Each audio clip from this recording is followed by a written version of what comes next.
This gorgeous yellow cascade in autumn is an Osage Orange tree from America. It's so yellow. You need yellow leaves in autumn as well as red ones. We used to have more yellow leaves, but the drought killed all our plum trees. A long 10-year drought killed all our lovely plum trees that had yellow leaves.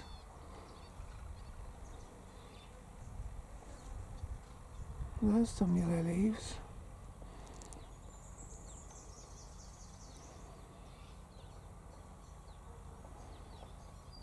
They're yellow.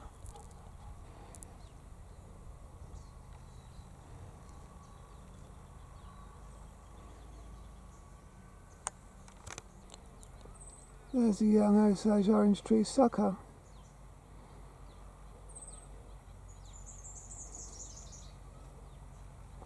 A little sucker tree. There's the main tree. And Osage Orange is used to make beautiful timber. The timber is orange. The roots are orange too. The roots yield an orange dye that's used in textiles, traditional indigenous American Indian textiles. And the wood is used to make bows out of. The wood is used to make bows out of, yes.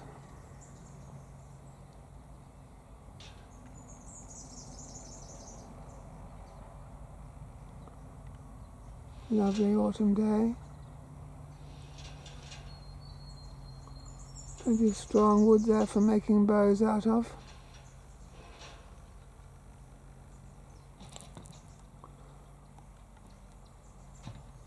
Why does someone start banging when I start filming? That's usually the case.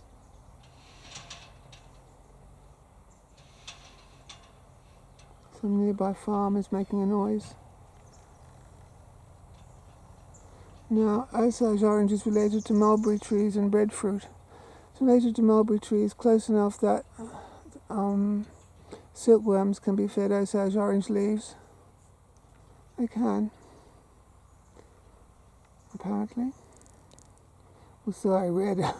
So I read anyway. So if you're short of mulberry leaves for your silkworms, you can give them Osage Orange leaves. Look at that gorgeous golden cascade, yes. Look at it. So golden.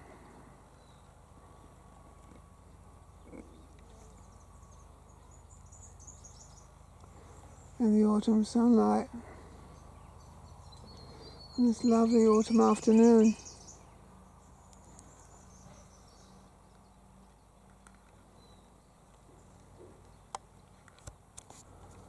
And there are some Osage Orange fruits lying on the ground. Now the tree isn't named after those fruits being the size of an orange, which they are. The tree is named after the orange timber, as far as I understand. It's a beautiful timber for cabinet work and everything. It's often used to grow, was used as a living fence in the old days because it has thorns. It was used as a living fence tree before barbed wire was invented, so it's a very important fence tree in the old days. Before barbed wire was invented, it has thorns.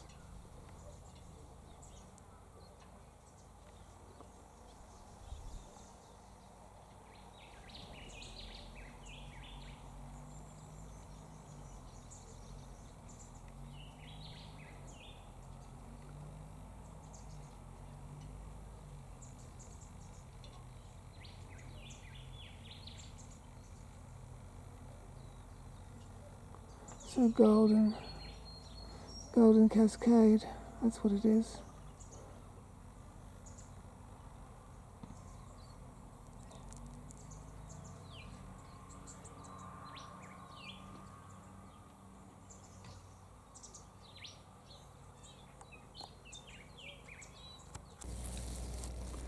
There are the fruits. They're full of latex. They're full of milky latex. All that family, figs, mulberries, breadfruit. have that milk. Let's see if we can make some milk come out. Let's see if it'll bleed milk. Is it bleeding milk? Anyway, it's full of milky latex. There's a chap who specialises in YouTube on trying different tropical fruits, eating different fruits. Well, he's cut the seeds out of these. Apparently he was able to eat the seeds after they were roasted. Yes, it's bleeding milk now, look. Very milky. Mulberries give off a bit of milk. If you pluck a ripe mulberry, there'll be a little bit of milk bleeding from the stem. So, that's an Osage Orange fruit, but you can't eat them. They might even be poison. But as I say, there's a chap on YouTube who ate the seeds roasted. So I'm not going to cut one open. I don't have a knife with me, but you'll have to take my word for it. Oh, here's one that the birds have cut open. There's one that the birds have cut open. I don't know if there are any mature seeds, but they do have seeds. Look at that milk bleeding.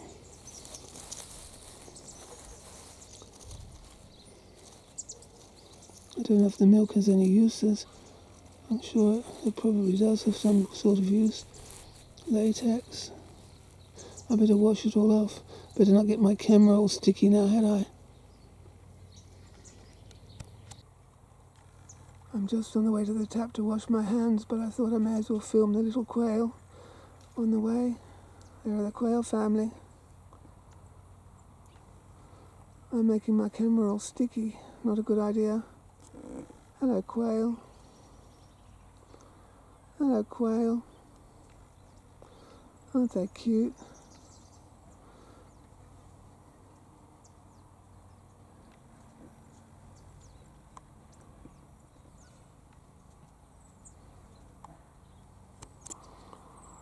I've made my camera all sticky, fool that I am. Aren't they so cute?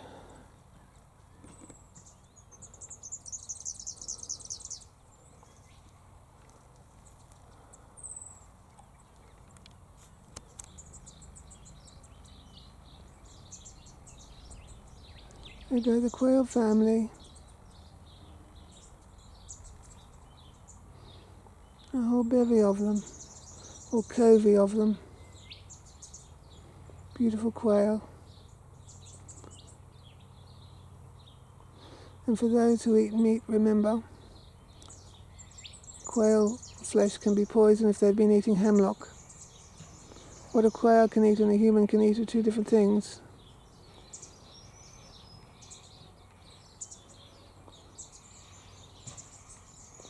Could be a tiny emu, really. Could be.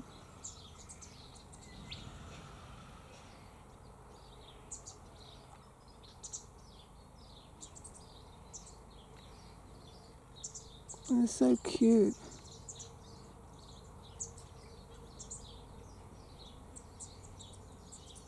Would be nice to catch their call. They've got their own little signal that they give to each other. They've got their own little cheeping signal.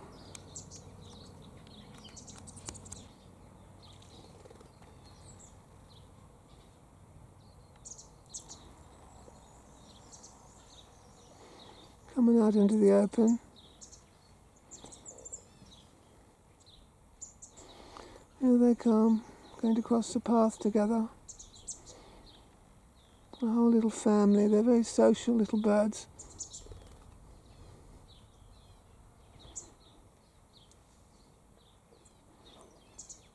Aren't they gorgeous?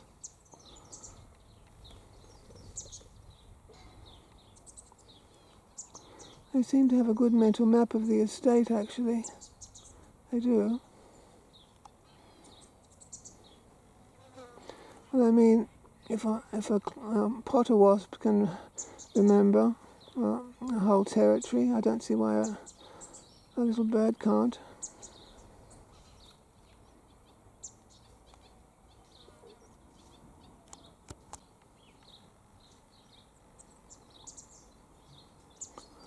One family we've counted has at least 7. There's 7 of them altogether.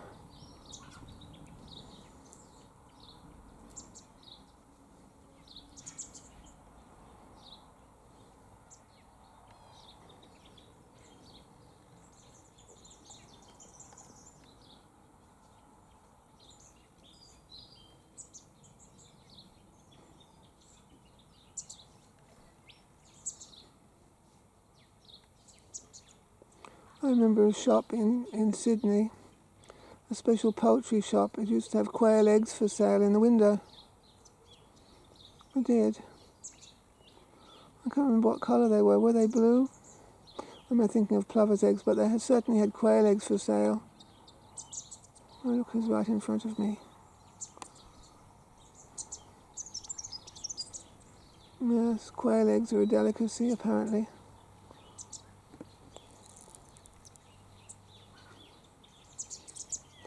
I knew a boy on YouTube who had pet quails.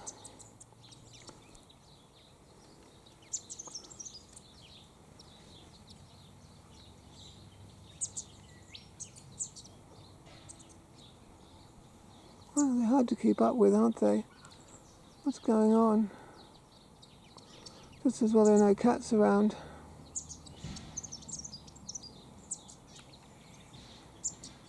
You go about your business, quails, or you'll end up being taken by a cat or a fox.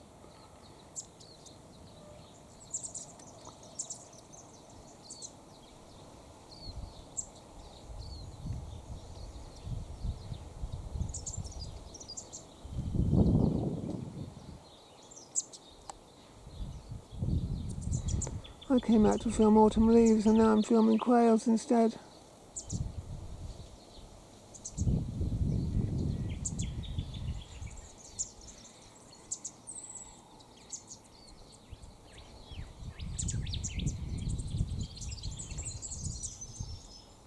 A lovely family of quails anyway, doing their thing, their quaily thing on this lovely autumn afternoon.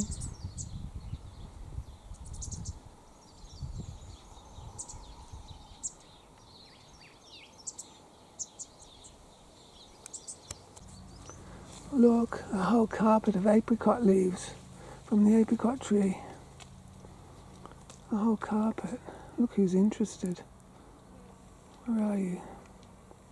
There's that dreadful goat interested. She's interested because I'm getting around.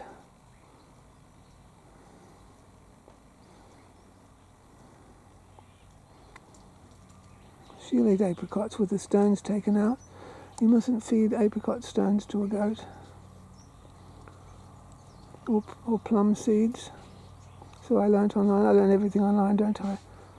But as I was saying, look at this beautiful carpet of leaves. Apricot leaves. On this autumn afternoon.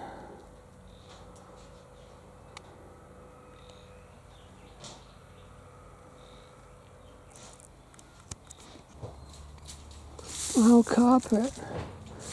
carpet of apricot leaves.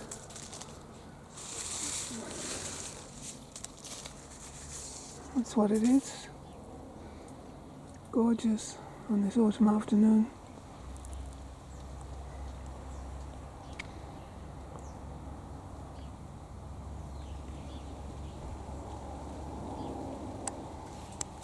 Look who's trying to reach some apricot leaves over at Scatterbrook Farm.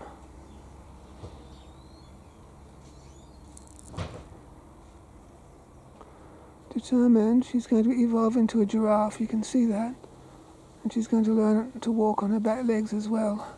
And she's going to evolve into a biped. In time, give her time, and a few generations. Being philosophical now, she couldn't reach them.